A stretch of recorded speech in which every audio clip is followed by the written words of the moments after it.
I am Stephen Davies. I'm an Executive Director in the infrastructure team at DC Advisory. I co-run the debt franchise across a business that's both M&A and debt, and DC Advisory is a boutique advisory firm in Europe. I'm really excited about working in stretching the definition of infrastructure.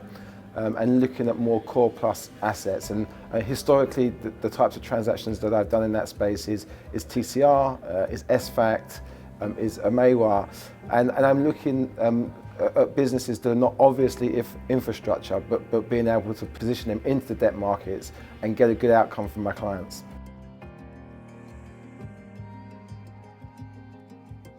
It's an opportunity, I think, for private placement investors to diversify their book. It's an opportunity to pick up yield above core infrastructure assets, so it's a yield play for them. And actually, if they're willing to spend the time and get into the detail of the business, the risk side of it they can get comfortable with. And that's part of my job as an advisor, bringing these types of deals to the market, is really sort of establishing and talking them through the characteristics of the business and trying to get them comfortable as to why it is infrastructure like.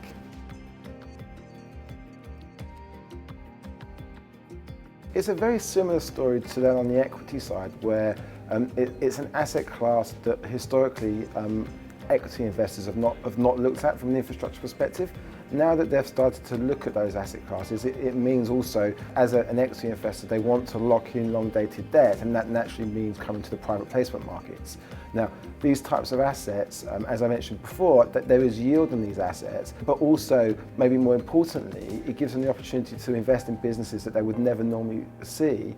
And then when they look at their portfolio from a broader level, that gives good diversification as well as a yield pickup.